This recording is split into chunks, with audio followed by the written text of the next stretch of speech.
Much about a report. It's too early on a Sunday morning to talk about a report, so don't worry.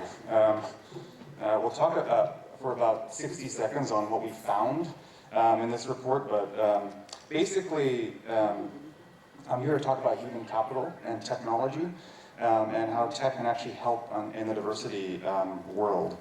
So thanks, Vish, and great to hear from Blue Minds. I didn't know they were out there, but it sounds like a great organization. I'm not doing slides. I also think it's a bit early for me to do slides on a Sunday morning, so we're on no PowerPoint.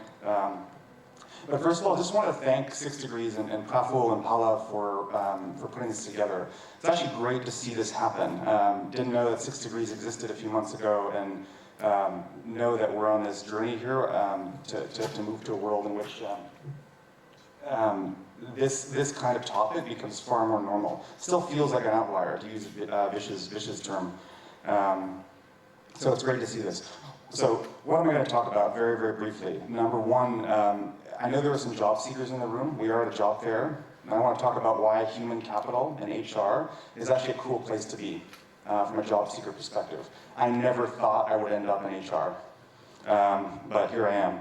I want to talk a little bit about how technology plays a role in the diversity conversation. It's actually super important, particularly from a hiring perspective. And we're going to take a little bit of Q&A afterwards. So I'll speak for maybe 5-6 minutes and then dive in for you, or dive in with your questions.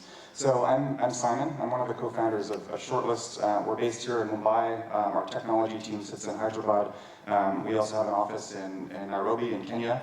And we're about an 80-person team working with about 500 companies across multiple markets, but primarily here in India and in Africa. And maybe just spend a few minutes talking about why I got into HR, because I imagine many of you in this room are probably thinking about careers and thinking about how in the world, how to choose a career. And I remember if I think about my career path, it was all mostly chance and mostly falling into roles that I didn't plan for, didn't know existed in countries I'd never been to. So I think that the point is that we can ultimately get to HR, but and get to places where we want to be, but it's tough as a job seeker to know what options are out there.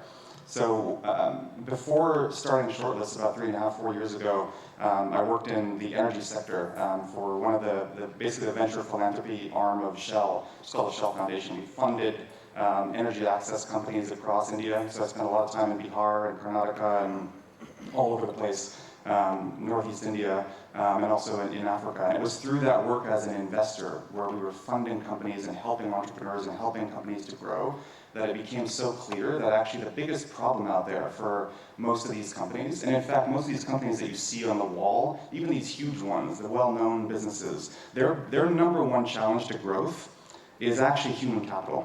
It's usually finding people. Usually the issue isn't does the product work or does the technology work. Usually it's a case of who the heck are we going to get to run this thing, and who are we going to get to sell this product? Who are we going to get to actually build the business? It was through that experience that we started seeing the problem of HR and human capital up front from an employer perspective. But then we started looking at this from a job seeker perspective, which I know many of you in the room are. And what a terrible experience this is everywhere, but especially in markets like India and Kenya, where there are so many applicants per job. How many of you have applied for a job in the last couple of years in the room? Can I get a show of hands? Okay, so about half the room has applied for a job. You're probably, I mean, depending on what you were applying for, you were probably one of 500 to 1,000 applicants.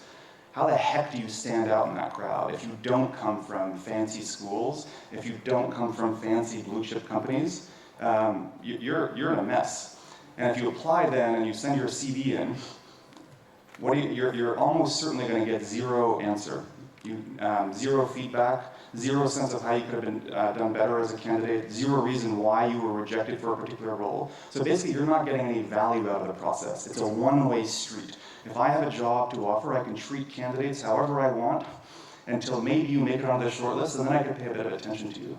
That's a crazy world, because for job seekers, you then get nothing out of the process. which is why if you look at the job market today, most job seekers are applying for dozens and dozens and dozens of jobs. It's easy to apply for jobs now. You just have to click a mouse on LinkedIn or a job board. So we got frustrated with this. The other big thing, and this is linked to what we're talking about today, is how much you're at a disadvantage as a job seeker if you're from a minority. If you're a woman, if you're LGBT, if you're disabled, you're at a huge disadvantage, typically. Because typically, most hiring managers are looking at what? They're looking at your CV, they're looking at your gender, they're looking at, do I recognize the school this person has come from? Do I recognize the employer this person has just worked at most recently? And if you don't meet that sort of fancy pedigree background, you're at a huge disadvantage. And so that frustrated us enormously. And then when you look at it from a macro level in India, it's a huge problem. You've got in India, about 1 million people every month coming out of the workforce. It's a huge number of people that need to be matched with opportunity, and how this country and others match talent with opportunity is actually super important. So what we started to do was, and get excited about, was how technology can actually change how hiring is done, and how talent is matched with opportunity. And essentially move away from a world in which this old world of tell me what you've done on this piece of paper, your CV, to a world of demonstrations of competence, or show me what you can do. Meaning, if you can show a recruiter or an employer that you're actually good at something, then suddenly I don't care anymore what school you went to. I don't care if you're LGBT. I don't care if you're a woman. I don't care if you're from a lower caste. I care more about your abilities and competencies. That's what I think we can do as an HR community. And so how we do that is actually put candidates through a whole series of competency-based assessments and actually test them for what they can do, as opposed to just looking at their CV and credentials.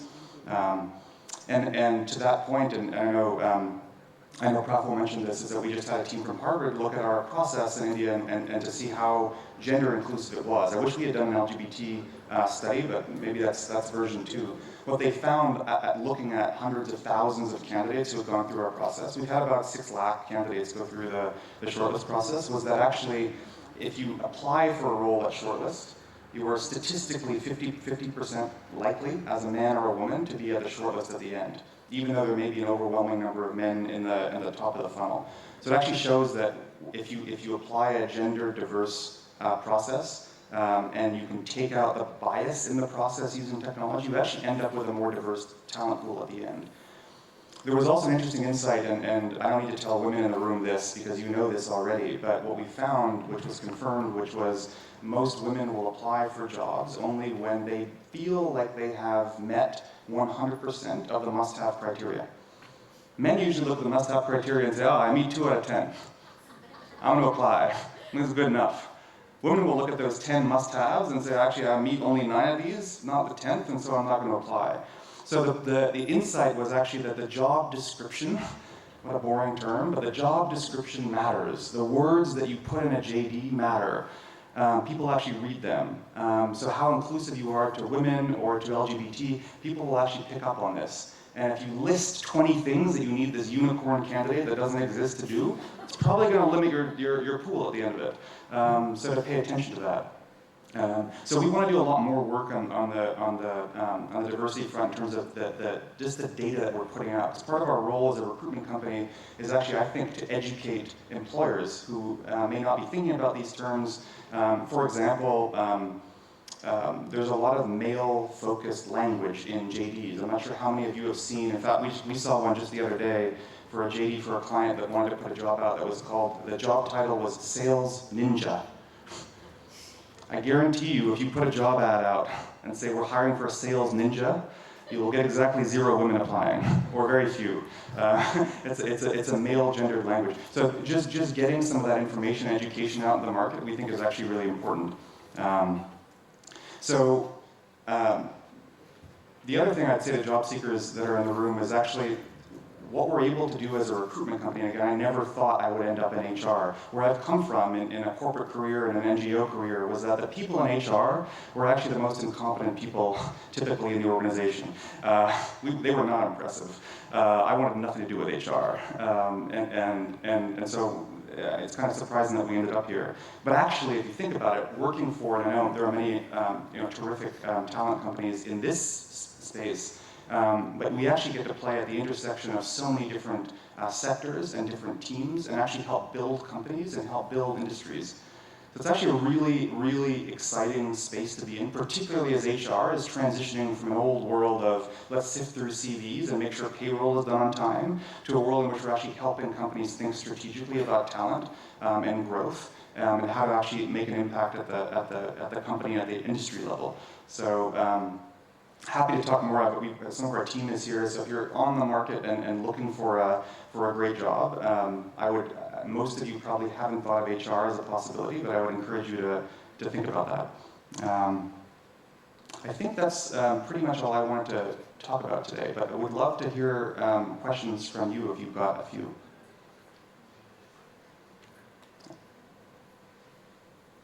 Or we can just dive right into the next round.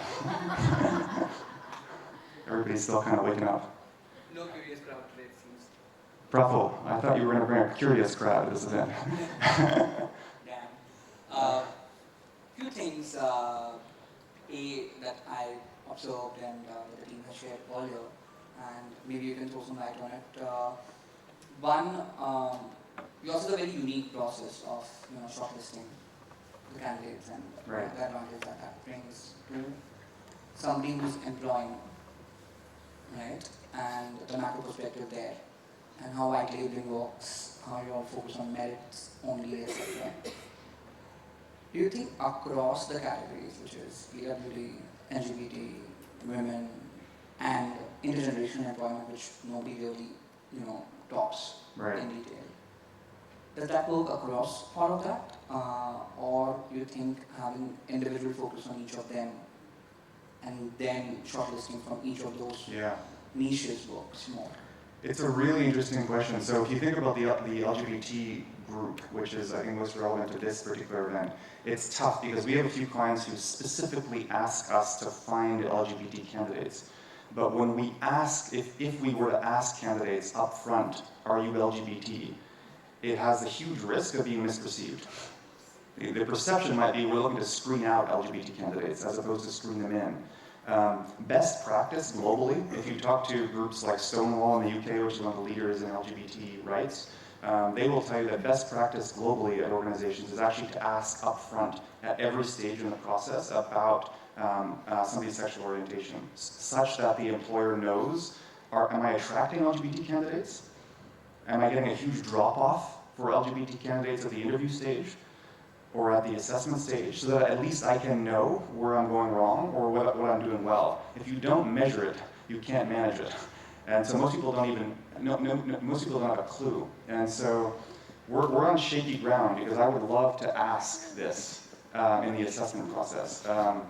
And I think that is best practice. And so for some of our clients in that assessment flow, we will ask in a very diplomatic and positive way, whether you're an LGBT candidate.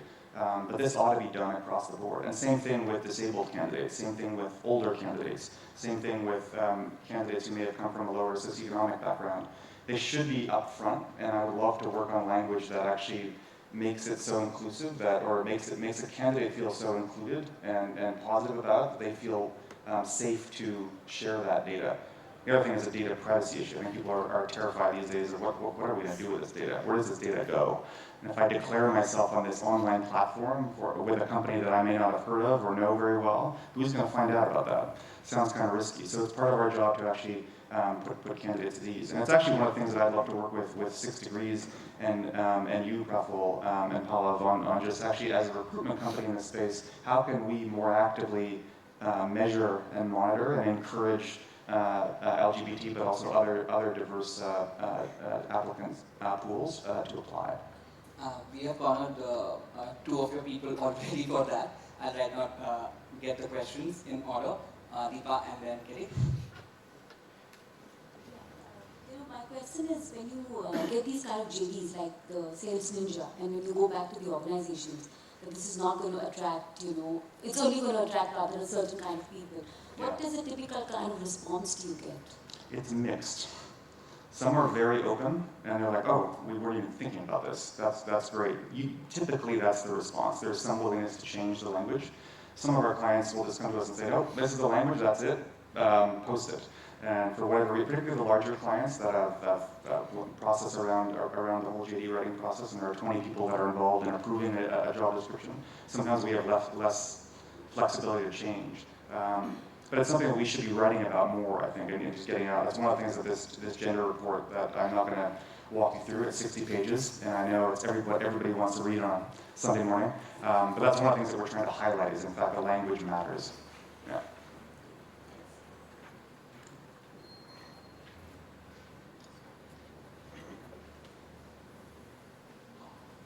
Simon, good morning. My question is in line with what you have already covered. You very precisely stated two statements which I cannot agree less. First one being that women look for 10 before they apply, and the second one is zero feedback. When you apply to a certain job, you do not get any feedback. So from Shortlist perspective, how are you trying to resolve these two issues?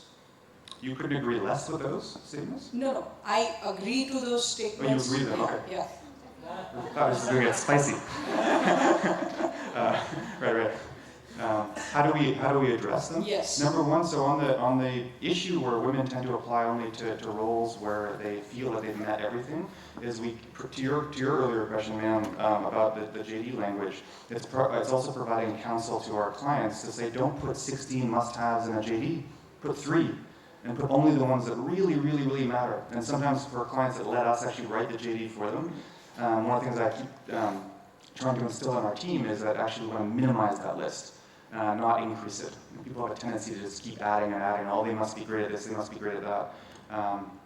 So that's how we do it. And then on the feedback point, well, one of the advantages of doing recruitment on a technology platform, if you're applying to a role digitally, it means that we can assess your results digitally, and it means that we can provide feedback to hundreds of thousands of candidates in an automated way that doesn't rely on a human to provide customized feedback. But for candidates who actually want that feedback, we have a team that can actually respond to those questions. So any time a candidate can write to us and say, why was I rejected for this role if it wasn't clear already in the process? We do respond. Yeah, we respond to everybody. I think my team could tell you sometimes they wish we didn't have to respond to everybody. Yeah, so it's a journey. But these are great questions. Anybody else? Yes.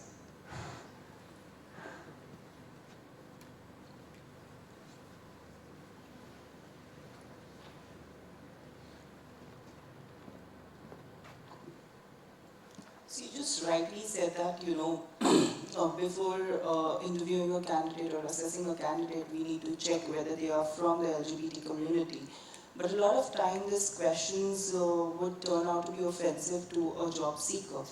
That's right. So maybe instead of asking them a question, what we have an opportunity here as an employer is putting up a disclaimer in the JD that we are an equal opportunity employer and we do not discriminate between the sex, gender, or sexual orientation, or race, or whatever they come from. Yeah.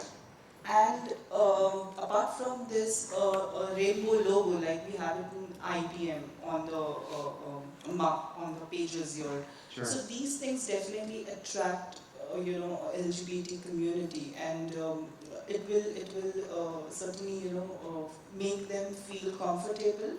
Even if they don't come out and they say that they are from the LGBT community, but these kind of small steps, right, have a lot of impact. What is your say on this? I think you're totally right. We try to put that language in our own internal job descriptions that we control completely. But I think you're right in terms of putting as many visual cues or messaging into the whole process that the candidate sees is actually super important. And I think we need to be doing better at that and more of it. I like in particular the idea of just putting, even if you've got a rainbow color version of your logo, I think that can go a long way. So I totally agree with you. The other thing I think we need to do is change employer perceptions about the LGBT community as why would you want to hire from that pool? And I think that there still hasn't been enough of a link to actual business performance. And we know that individuals perform better when they can be themselves in the workplace. So I think in part turning the narrative away from just you should hire from this minority because it's a good thing to do and because you're a diverse person or organization, to actually this is in your economic interests to do it, which might bring in another set of companies that weren't necessarily thinking about this talent pool as a priority. But love your ideas and would love to put more friendly design cues into our clients' JDs, into our assessment process. I think that's terrific. Anybody else? Yes, Pav.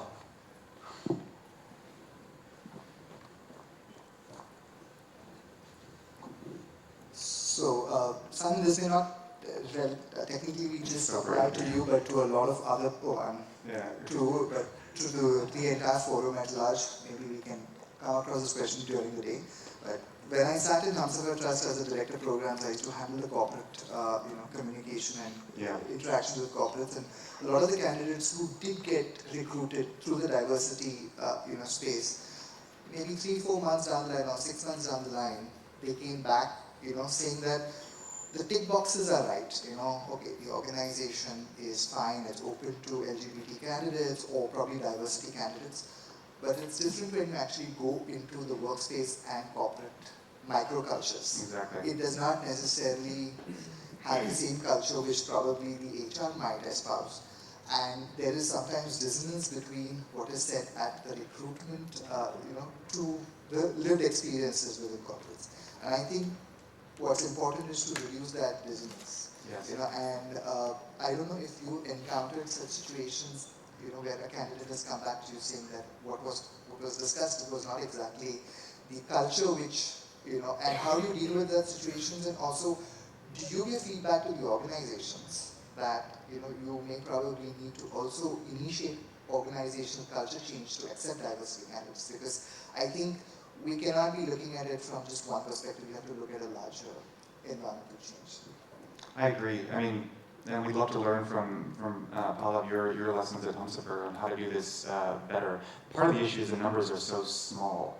So again, if you're not measuring who like, honestly, hand on heart, I don't know all of the, we're placing thousands of candidates a month or over the course of a year. I don't know how many of the, statistically, there will be hundreds of LGBT candidates that we will have placed, right? Just by the numbers, but I don't know who they are. And so it's really, again, if we're not measuring that, it's impossible to have that feedback loop to the employers.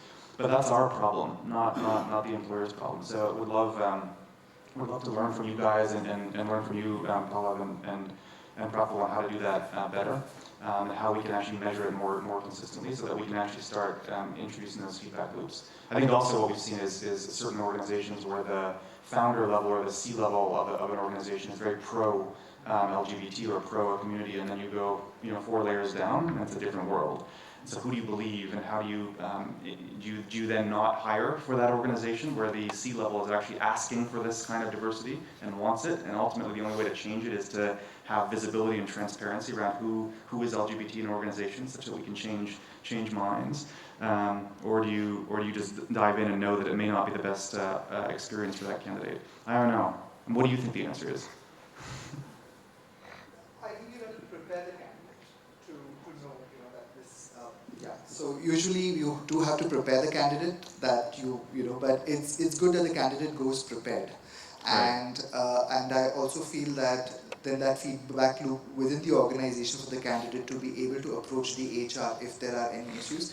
So sometimes those issues have been handled very sensitively and pretty well, where the HR manager has actually taken a very strong stand with top line managers and called it out, Right. saying that you can't be you can't have double standards within the organization when you say this here. But then it also depends whether how strong the HR is in its role to be able to call it out. Yeah. And I've also seen it the other way, especially with transgender candidates, because things start straight from toilets, and there is no policy, right? And unless there is no policy, so this is in my space. I'm sure candidates with disabilities may have other issues in terms of access to toilets or maybe other things. And sometimes, while the thought is well-meaning, the implementation sometimes falls short. I'm just trying to see that if you're really embarking on the journey on diversity and inclusion, we need to be a little more holistic in the way we approach it. And I think organizations like Shortlist play a crucial role in the conversations and the feedback loops, because I think that's excellent that you have feedback with your candidates, but then I feel it would be also great if you can relay that feedback to organizations, because then you complete that journey. What's your view, Pallav, on, if I can turn the tables? Sure, I'm fine. What's your view on the fact that, I think a lot of this discussion is on LGBT candidates who've been placed speaking to HR departments. It's kind of, it almost feels like it's a problem area that gets addressed below below the table. I actually believe, at the risk of being controversial, that some of the responsibility for this change actually sits with LGBT or LGBT supporter leaders in organizations. That I think if more of them were out and more of them were outwardly supportive of that community within their organizations, I think that helps silence the voices of dissent further down. And I don't know how to encourage that. That's kind of a bigger problem. No, I agree with you. So I'm saying it has to be a holistic methodology. Yeah. So Agree. We would love to learn more. Yeah. Thanks so much, guys. I'm gonna head out. Okay. Okay. Flight to catch, which Yeah. very, very careful. Go for it. All right. With regarding to the kind of employers that you get, multinational companies and Indian-based organizations, right? For LGBTQ hiring, what is the kind of difference that you see? Overwhelmingly, it's the multinationals today that are more pro LGBT, Right. by far, or teams that are. Generally, it's standards that are set elsewhere that are imposed, frankly, on local divisions of that company internally in India. It's not just an India thing; it's a global problem, obviously. But it's the multinationals that are actually asking us, in particular, can you find us LGBT candidates? Can you find us more? We've had some that will say, I want to see any senior female leader who you think is great. Send them to us.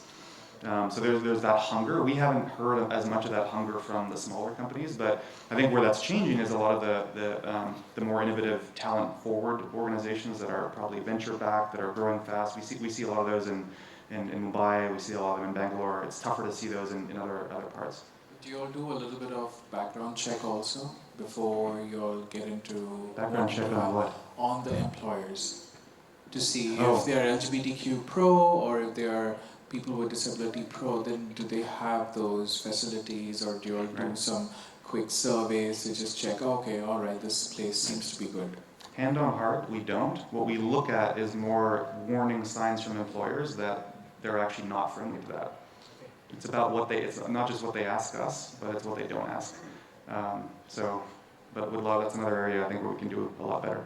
So if I can just add from the employers bit, and just to add to the discussion all of you had, one thing, a quick, and it may, being a technology solution, it may not be very difficult to implement. Whatever periodicity that you decide, you could actually have a feedback from the employees on how they're feeling in the organization. Right. Because they got placed from your thing. The last thing that I wanted to mention is half of these stories, or let me say most of these stories, will never reach the leadership of the HR, right? So here it is very important to bubble up these stories, because a lot of times even when people want to take action, and like you said, the numbers are minuscule, they are not equipped, so there's not enough teeth to take action. So some of these stories, if they're actually relayed back in a formal discussion, it kind of helps. Totally agree. Terrific. Thanks so much, everybody. Enjoy the day.